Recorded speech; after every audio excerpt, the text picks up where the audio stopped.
எல்லாருக்கும் வணக்கம். இன்னொரு வீடியோல உங்க எல்லாரையும் சந்திக்கிறதுல பெரும் மகிழ்ச்சி. இன்னைக்கு ஒரு முக்கியமான ஆக்டருடைய சுயசரிதையுடைய புத்தகத்திலிருந்து சில விஷயங்கள பகிர்ந்துக்க விரும்புறேன். இவர் ஒரு பெரிய ஆக்டர். அ இன்னும் சொல்லப்போனா இவர் ஏசியாவின் சூப்பர் ஸ்டார் அப்படின்னே சொல்லலாம். இவருடைய ஸ்பெஷாலிட்டி என்னன்னா, நல்லா சண்டை போடுவாரு, நல்லா நகைச்சுவை பண்ணுவாரு.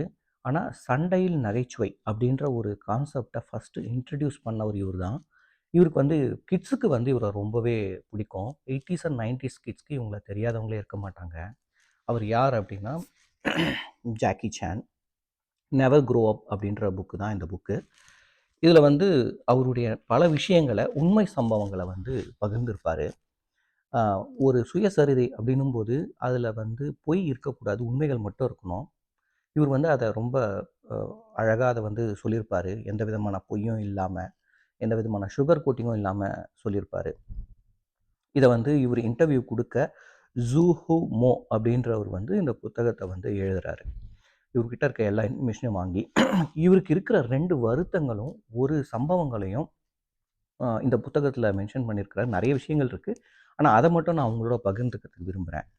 ஒண்ணு அவருடைய இளம் காலகட்டங்கள்ல அவரு ஸ்கூலுக்கு போனப்ப, அவரு பண்ண சேட்டைகள்னாலயும், அவர் சண்டை போட்டதுனாலயும், ஸ்கூல விட்டு வெளிய அனுப்புனதுனால, இன்னைக்கு வரைக்கும் அவருக்கு எழுத படிக்கவே தெரியாது. அது அவருடைய மிகப்பெரிய வருத்தமா அவர் சொல்றாரு. அவருகிட்ட இருக்கிற இன்னைக்கு இருக்கிற காசுக்கு கிரெடிட் கார்ட்லயே நான் ஃப்ளைட் வாங்க முடியும். ஆனா, என்னால அ அ ஒரு ஒழுங்கா கையெழுத்து கூட என்னால ஒழுங்கா போட வராது. ஒரு வாட்டி போட்ட மாதிரி இன்னொரு வாட்டி என்னுடைய கையெழுத்து கூட போட வராது அப்படின்றாரு.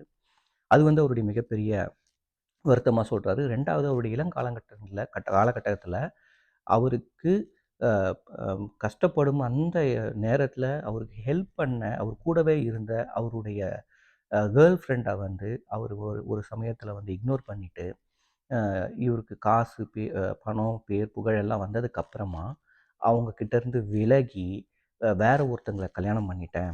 நான் ஒரு மிகப்பெரிய தவறு பண்ணிட்டேன் அப்படின்ற உண்மையையும் இந்த புத்தகத்தில சொல்லியிருப்பாரு. 3வது அவர் ஒரு சம்பவத்த சொல்லியிருப்பாரு. இவரு ஏகப்பட்ட காசு வந்ததுக்கப்புறமா 80ஸ், 85ஸ், 90ஸ்க்குள்ள அ நெறைய செலவு பண்ண ஆரம்பிச்சாரு. நெறைய கார்கள வாங்கி குவிக்க ஆரம்பிச்சாரு. ரோல்ஸ் ராய், பென்ட்லி அந்த மாதிரி நெறைய கார்கள். அதில எ எம் பென்ட்லின்ற ஒரு கார் இவருக்கு ரொம்ப பிடித்தமான காராக சொல்றாரு. இவர்கிட்ட ஏற்கனவே அந்த கார் இருக்கு. ஸோ, இப்ப கார் பிரியர்களுக்கு இது நல்லா தெரிஞ்சிருக்கும். அந்த BMW, பென்ஸ் அப்படின்றத லக்ஸூரியஸ் மாடல்ன்னுவாங்க. ரோல்ஸ் ராய்ஸ் அண்ட் பென்ட்லி இந்த கார்ஸ்லாம் அல்ட்ரா லக்ஸூரியஸ் மாடல் அப்படின்னு சொல்லுவாங்க. ரொம்ப ரொம்ப விலை உயர்ந்த கார்கள் அது.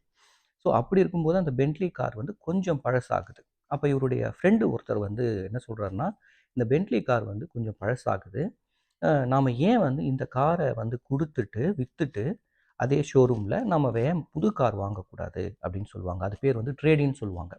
இருக்கிற கார அதே ஷோரூம்ல, அதே கம்பெனிக்காரனுக்கு வித்துட்டு, நம்ம வேற ஒரு கார் வாங்கிக்கலாம். இந்த கார் எவ்வளோ போதோ, மிச்ச காச மட்டும் நம்ம கட்டுனா போதும். புது கார் வந்துரும். ஸோ, அதுக்கப்புறம் இவரும் இந்த கார் மோகத்தில இருந்ததுனால, இவரும் சரின்னு சொல்லிடுறாரு. இவர் ஃப்ரெண்டு அங்க போயிட்டு, அங்க பேசுறாரு. அங்க பேசும்போது, அவங்க என்ன சொல்றாங்கன்னா, புது கார் நாம ஜாக்கி சான் பென்ட்லி அப்படின்னு சொல்லிட்டு ஒரு மாடல உருவாக்குவோம். அது ஜாக்கி சான்க்கு மட்டுமே இருக்கிற மாரி ஒரு ஸ்பெஷலைஸ்டு கார உருவாக்குவோம். அதுக்கு ஒரு 3,4 மில்லியன் ஹாங்காங் டாலர்ஸ் ஆகும் அப்படின்னு சொல்லிட்டு சொல்றாங்க. அவர் ஃப்ரெண்டும் இங்க சொல்றாரு. இந்த கார 2,5 மில்லியன் ஹாங்காங் டாலர்ஸ்க்கு எடுத்துக்கிறதா சொல்றாங்க. ஸோ, பேசிக்கா ஒரு 75,00,000 ஆ ஆ காச குடுத்தன்னா 75,00,000 ஹாங்காங் டாலர்ஸ நம்ம குடுத்துட்டோம் அப்படின்னா, அந்த புது கார் நமக்கு கிடைச்சிரும் அப்படின்றாரு. இவரும் சரின்னு சொல்லிடுறாரு. காரையும் குடுத்துடுறாங்க. ஃப்ரெண்ட் எடுத்துட்டு போயிடுறாரு. அதுக்கப்புறம் அந்த கார் கஸ்டமைஸ்டு மாடல்ன்னு சொல்லுவாங்க.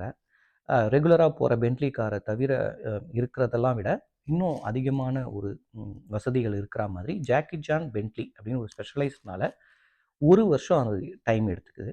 அதுக்கப்புறம் இவரும் கேட்டுக்கிட்டே வராரு. ரெடி ஆயிடுச்சா? ரெடி ஆயிடுச்சுன்னு அவர் ஃப்ரெண்ட. இவரும் போய் ஷோரூம்லேருந்து கேட்குறாங்க. ஒரு நாள் அந்த கார் ரெடி ஆயிடுது.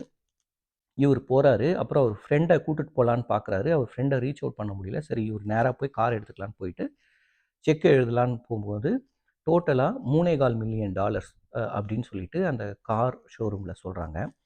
இவர் வந்து, "இல்லையே நான் வந்து ஏற்கனவே என்னுடைய பழைய கார என் ஃப்ரெண்ட் உங்ககிட்ட குடுத்துட்டான். நீங்க $2,50,000 எடுத்துட்டீங்க. மிச்ச காச மட்டும் தான நான் குடுக்கணும். எதனால $3,25,000 கேட்குறீங்கன்னு?" சொல்லி கேட்குறாரு. அதுக்கு அவங்க வந்து, "உங்க ஃப்ரெண்ட் அப்படி ஒரு கார எங்களுக்கு எடுத்துட்டே வரல. நாங்க வாங்கவே இல்ல. நீங்க வந்து ஒரு பெரிய ஆக்டரு, அ ஏசியாலேயே பெரிய ஆளுன்றதுனால, நாங்க முன்பணம் எதையுமே வாங்காம உங்களுக்காகவே இந்த கார செஞ்சிருக்கிறோம். இதனுடைய விலை $3,25,000 ஹாங்காங் டாலர். நீங்க இத எடுத்துட்டு போயிடுங்க. இத வாங்கிக்கங்க." அப்படின்ற மாதிரி சொல்றாங்க. சரின்னு சொல்லிட்டு இவரும் வந்து $3,25,000 எழுதி குடுத்துட்டு, அந்த கார எடுத்துட்டு வந்துடுறாரு. அதுக்கப்புறம் அவர் ஃப்ரெண்ட நெறைய ரீச் பண்ண ட்ரை பண்றாரு. அவர புடிக்கவே முடியல. அவர் எங்க இருக்கிறாருன்னே தெரியல. அப்புறம் தான் இவருக்கு புரிய வருது. அவருடைய ஃப்ரெண்டு வந்து அவர ஏமாத்திட்டாரு அப்படின்ட்டு. கிட்டத்தட்ட ஒரு 10 வருஷத்துக்கு மேல அந்த ஃப்ரெண்ட வந்து ரொம்ப நல்லா தெரியும். ஒரு அண்ணன் தம்பியா பழகியிருக்கிறாங்க. இவரு ஏமாறுறது இது முதல் சமயம் கிடையாது. இதுக்கு முன்னாடியே பல பேர் வந்து இந்த மாதிரி இவர வந்து ஏமாத்தியிருக்காங்க. அ இந்த சம்பவங்கள வந்து அ நினைவு கூர்ந்து அவங்க தெரிஞ்சவங்க வந்து கேட்குறாங்க. இந்த மாதிரி ஏகப்பட்ட பேர் உங்கள ஏமாத்திட்டு போயிடுறாங்க. நீங்க ஒரு கேஸ் கூட போட மாட்றீங்க. அவங்ககிட்ட எந்த காசும் திரும்பி எப்படி அவங்கள கிட்டேருந்து வாங்குறது அப்படின்றதும் உங்களுக்கு தெரிய மாட்டேங்குது.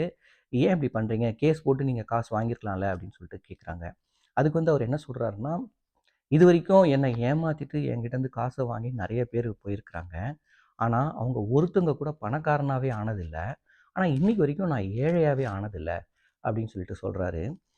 அவரு முக்கியமா அவர் சொல்ற கருத்து என்ன அப்படின்னா, இங்க வந்து ஒரு ஏழை, ஜாக்கி சான் மாதிரியான ஒரு ஏழை பணக்காரன் ஆக முடியும். ஒரு பணக்காரன் பணக்காரனாவே இருக்க முடியும். உங்களிடம் நேர்மை இருந்தா. ஸோ இந்த மாதிரியான பல விஷயங்கள் இந்த புத்தகத்துல இருக்கு. உங்களுக்கு டைம் கிடைச்சா நீங்க படிங்க.